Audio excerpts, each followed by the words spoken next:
Programme हम नौजवान के सिलसिले जवां हिम्मत में मैं हूं आपकी मेजबान अफसाना चन्ना और आज हमारे साथ हैं सफ़ीउल्लाह समू जिन्होंने डिप्लोमा किया है मैकेनिकल इंजीनियरिंग में और साथ ही साथ सिंगिंग का भी शौक रखते हैं। आइए उनसे बात करते हैं। अस्सलाम वालेकुम सफ़ीउल्लाह, खुशामदीद कहते हैं आपको अपने प्रोग्राम में। वालेकुम सलाम, बड़ी मेहरबानी आपने हमें अपने प्रोग्राम में इनवाइट किया।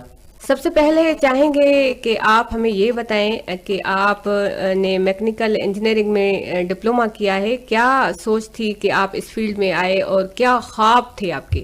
मैम, ये मैं आपको बताता चलूं कि मैकेनिकल इंजीनियरिंग एक वसी फील्ड है और इसमें मैंने इस वजह से डिप्लोमा किया क्योंकि इस मैकेनिकल डिप्लोमा का इंजीनियरिंग का बहुत स्कोप है और एक वसी फील्ड है। और इस हवाले से जैसे कि मैन्युफैक्चरिंग के हवाले से जैसे कोई चीज़ नई बनाई जाती है और उसमें कुछ चेंजेस लाई जाती हैं, तो इस वजह से मैंने इसमें डिप्लोमा किया। और जैसे कि हमारी जो फैक्ट्रीज होती हैं, मिल्स होती हैं, उसमें पहले मैं अपने दोस्तों को बताता चलूं कि मैकेनिकल डिप्लोमा है क्या। मैकेनिकल डिप्लोमा इंजीनियरिंग ये है कि जो हमारी फैक्ट्रीज होती हैं, मिल्स होती हैं, उसमें मैकेनिकल इंजीनियरिंग का वर्क होता है और जो हमारे रोड्स बनते हैं जिसकी डिज़ाइनिंग होती है या बिल्डिंग्स वगैरह होती हैं उसकी डिज़ाइनिंग में भी मैकेनिकल इंजीनियरिंग का काम होता है। और इस चीज़ का बहुत स्कोप है, इस वजह से आउट ऑफ कंट्री में भी, पाकिस्तान में भी बहुत ज़्यादा स्कोप है, इस वजह से मैंने ये फील्ड चॉइस की मैंने। अच्छा, ये जो आपकी फील्ड है मैकेनिकल इंजीनियरिंग सफ़ीउल्लाह, तो ये फील्ड अलग है और आप सिंगिंग का भी शौक रखते हैं, ये फील्ड अलग है, दोनों के मिजाजों में जमीन आसमां का फर्क है। बिल्कुल। तो सिंगिंग की तरफ आपका कैसे आना हुआ? मैम, सिंगिंग के हवाले से मैं आपको बताता चलूं कि हमारी फैमिली में, हमारे ख़ानदान में मौसीकी से बहुत प्यार करने वाले लोग हैं और जिनमें उस्ताद दीदार हुसैन समू साहब मेरे दादा हैं और मास्टर फ़तेह सिंध के बेहतरीन सिंगर हैं और सईद हैदर समो मेरे चाचू हैं, वो भी सिंगिंग से वाबस्ता हैं और हमारे जो बड़े हैं वो भी म्यूजिक से कंसल्ट हैं। इस वजह से मुझे भी एक आप समझे, मतलब आपका जो फैमिली बैकग्राउंड है, उनका जो ताल्लुक है वो मौसीकी से है जी, तो इसलिए आप भी इस फील्ड में आ गए। इस फील्ड में मैं आ गया क्योंकि मुझे शौक भी था, बचपन से मुझे शौक था, लेकिन मैं इस फील्ड में अभी थोड़ा ही अरसा हुआ है। आप समझें कि जब कोई बंदा सीखता है, सीखने के मरहले में मैं अभी आया हूँ, लेकिन पहले मुझे शौक था, सिर्फ गाने की हद तक मैं गाता था। मेरे दोस्त वगैरह सुनते थे और कभी कोई पार्टी हो गई, कोई इवेंट हो गया स्कूल में, कॉलेज में, तो वहाँ पे मैं गाता था, लेकिन अभी मैं प्रॉपर तरीके से सीख रहा हूँ म्यूजिक। जी दोस्तों, प्रोग्राम हम नौजवान के सिलसिले जवां हिम्मत में हमारे साथ हैं सफ़ीउल्लाह समू। सफ़ीउल्लाह, हमें ये बताएं कि मौसीकी की जो तरबियत है वो आपने किससे हासिल की और आपको ये ख्याल कब आया कि आप अच्छा गा सकते हो? मैम, असल में मैं अपनी फैमिली के साथ, मैं बताता चलूँ आपको अपनी मौसीकी की एक कहानी। जैसे मैं अपनी फैमिली के साथ हैदराबाद में था, तो शाम के टाइम डिनर करने के लिए किसी रेस्टोरेंट पे हम बैठे, तो वहाँ पे एक म्यूजिक के इवेंट की तैयारियां हो रही थी। वहाँ पे कुछ अच्छे सिंगर्स भी थे, सेटिंग मतलब हो रही थी, वहाँ पे स्टेज बन रही थी। तो वहाँ पे मुझे भी ख्याल आया कि मैं भी यहाँ पे एक सॉन्ग गाऊं, तो मैं परफॉर्म करूं। हाँ, पहले मर्तबा मैंने परफॉर्म अपने वालिद साहब से मैंने बोला कि अब्बू जी मुझे भी यहाँ पे एक सॉन्ग गाना है, परफॉर्म करना है। तो उन्होंने बोला अच्छा, तो उन्होंने मुझे चांस दिलवाया वहाँ पे।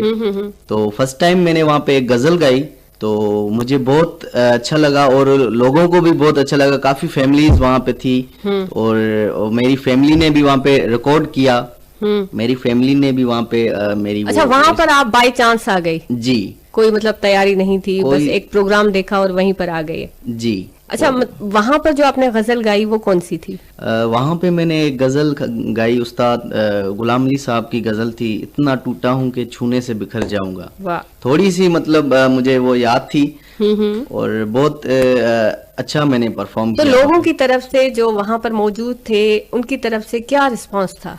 बहुत अच्छा रेस्पॉन्स था और बहुत वो लुत्फ अंदोज हो रहे थे, एंटरटेन हो रहे थे।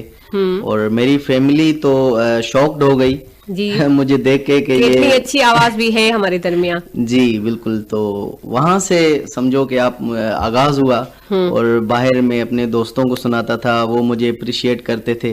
अच्छा, वहीं से आपका आगाज हुआ। जी तो क्योंकि हमारे इस सिलसिले का नाम है जवां हिम्मत, तो इस फील्ड में कहीं पर आपकी जो है हिम्मत टूटी हो तो कैसे फिर आप उठे, आगे बढ़े? कोई ऐसी बात जो आप शेयर करना चाहें हमसे? बिल्कुल मैम, असल में हर इंसान की लाइफ में कुछ ऐसी बातें होती हैं, कुछ ऐसे इश्यूज हो जाते हैं, प्रॉब्लम्स हो जाती हैं, तो इस वजह से वो थोड़ा रुक जाता है, थक जाता है। फिर ऐसे मेरे साथ भी हुआ था। अपनी सिंगिंग के हवाले से मैं आपको बताऊं कि जब मैं सीखता नहीं था, अपने हिसाब से गाता शौकिया था, गाते थे, शौकिया जी। गाता था, तो उस लम्हे में, उस टाइम मुझे जब मैं दूसरों को सुनता था तो मेरे दिल में एक ख्याल आता था और मैं थोड़ा मतलब परेशान भी हो जाता था, सोचता था यार मैं ऐसा क्यों नहीं गा पा रहा।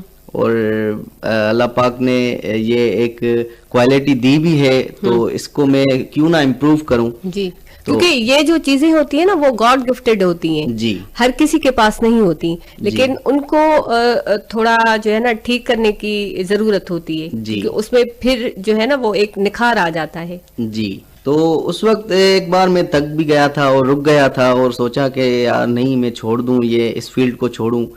और उसके बाद मेरे कुछ दोस्त हैं, राजा मुंतजिर समो और फ़हीम याया भुट्टो साहब, उन्होंने मुझे अप्रिशिएट किया और उन्होंने मुझे बोला कि आप गाएं, आपकी आवाज़ बहुत अच्छी आवाज़ है और आप सीखें और इंशाल्लाह आप अच्छा गाएंगे।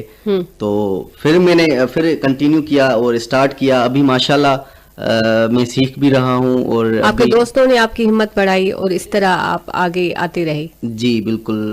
हमारे प्यारे दोस्त हैं फ़हीम याया भुट्टो साहब, टीवी के डायरेक्टर हैं। जी, उन्होंने ड्रामा आर्टिस्ट भी हैं, रेडियो के भी जो हैं आर्टिस्ट हैं। जी, उन्होंने मतलब कि मुझे बहुत सपोर्ट की और मेरी हौसला अफजाई की, काफ़ी प्रोजेक्ट्स में मुझे काम दिलाया और सोशल एक्टिविटीज़ के हवाले से भी उनके साथ मैंने काम किया।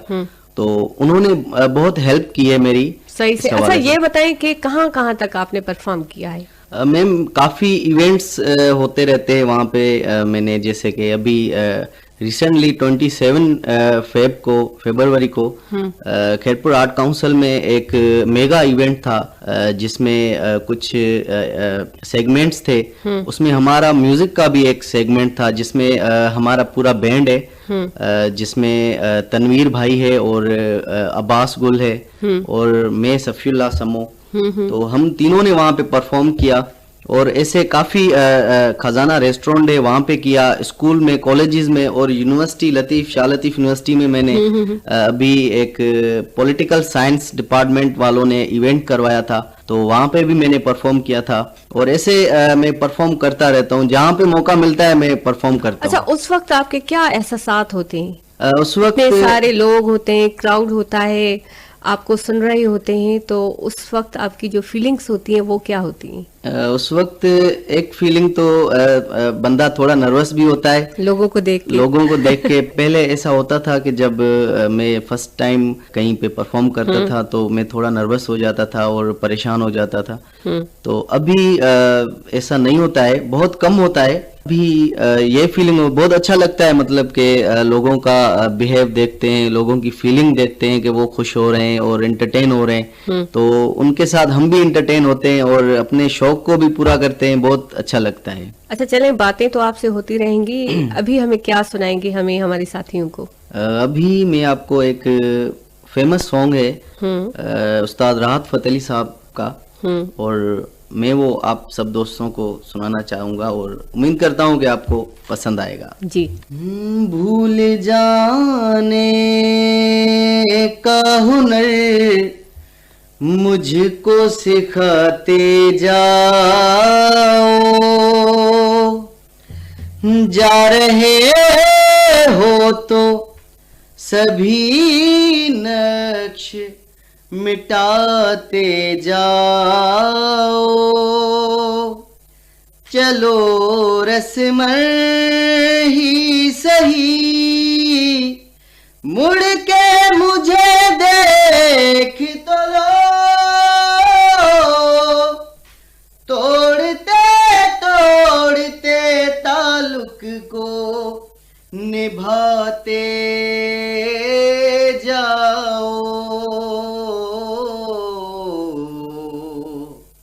कभी कभी ये मुझे सताए, कभी कभी ये रुलाए, कभी कभी ये मुझे सताए, कभी कभी ये रुलाए। फकत मेरे दिल से उतर जाइएगा, फकत मेरे दिल से उतर जाइएगा, बिछड़ना मुबारक बिछड़ जाइएगा। कभी कभी ये मुझे सताए, कभी कभी ये रुलाए। ना दे रे ना दे रे ना,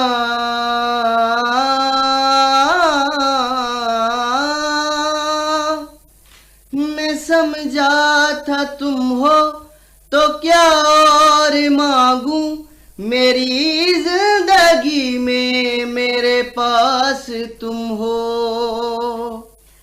ये दुनिया नहीं है मेरे पास तो क्या,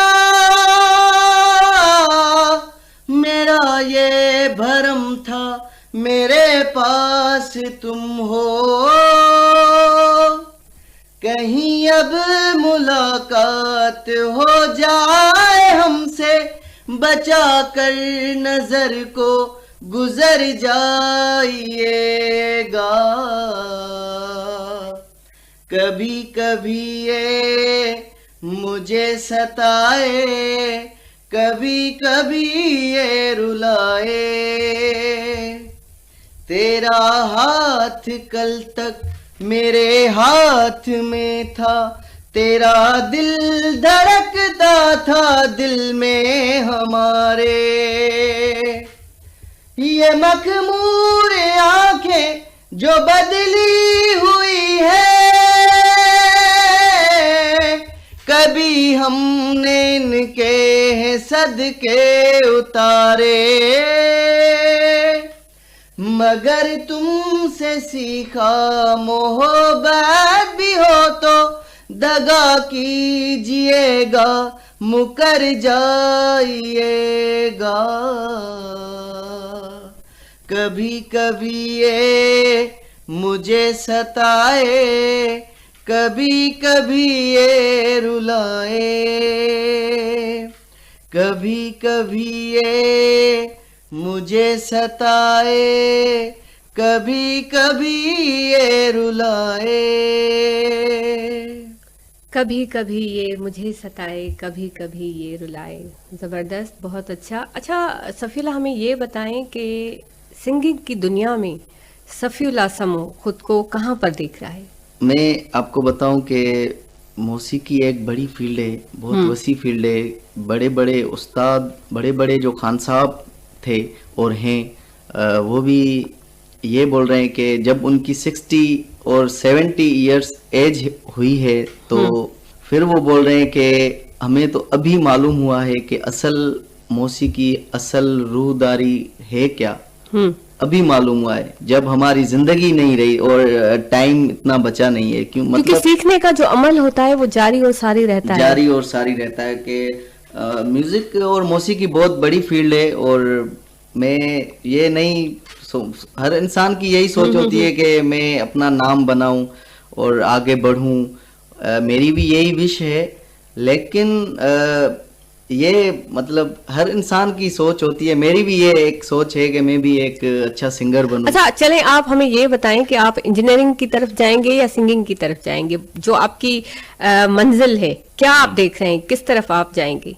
बहुत डिफिकल्ट क्वेश्चन आपने किया है कि इंजीनियरिंग के तरफ जाएंगे या सिंगिंग के हवाले से। सिंगिंग से तो एक मेरी मोहब्बत है और मैकेनिकल इंजीनियरिंग एक फील्ड है, तो जॉब के हवाले से, आगे बढ़ने के हवाले से, ऑफिशियल हवाले से, तो ये मेरा शौक है मौसीकी, सिंगिंग, ये मेरी जब तक चलती रहेगी और अपने काम को भी मैं आगे बढ़ाता रहूंगा, करता रहूंगा अपनी फील्ड के हवाले से। अच्छा, चले इस माइक्रोफोन के तवस्सुल से जो हमारे साथी, हमारे नौजवान हमें सुन रहे हैं, उनको आप क्या मैसेज देना चाहेंगे? मैं मैसेज उनको ये देना चाहूँगा कि वालिदैन को मैं ये मैसेज देना चाहूँगा कि अगर आपके जो बच्चे हैं उनमें अगर कोई टैलेंट है या कोई क्वालिटी है तो उनको रोके नहीं वो काम करने से। आजकल आपको पता होगा कि लोग बोलते हैं कि भाई मेरा बेटा डॉक्टर बनेगा, इंजीनियर बनेगा या कौन सी भी फील्ड में, तो उन पे इतना बर्डन नहीं डालें। जो उनका शौक है उस पे भी काम करने दें उनको, क्योंकि अगर किसी में अल्लाह पाक जिसको भी पैदा किया है, जिनको भी पैदा किया है इंसानों को, तो उनमें कोई ना कोई खासियत, कोई ना कोई खूबी है। बिल्कुल। तो उनको जिस फील्ड में वो जाना चाहे उनको इजाज़त दें, और स्टडी के हवाले से भी अगर उनको शौक है तो स्टडी भी करें, और अगर उनमें कोई नेचुरली कोई कुदरती हवाले से टैलेंट है तो उसको भी आगे बढ़ाएं, उनको रोके नहीं। चलें जी, आपका मैसेज हमारे जो पेरेंट्स हैं उन तक पहुंच गया जी। आप हमारे स्टूडियो में आए तो आपकी भी बहुत सारी मेहरबानी, जो हमारे साथियों से बात की। हम दुआ करेंगे आपके लिए कि अल्लाह आपको आगे कामयाबी अता करे। Thank you.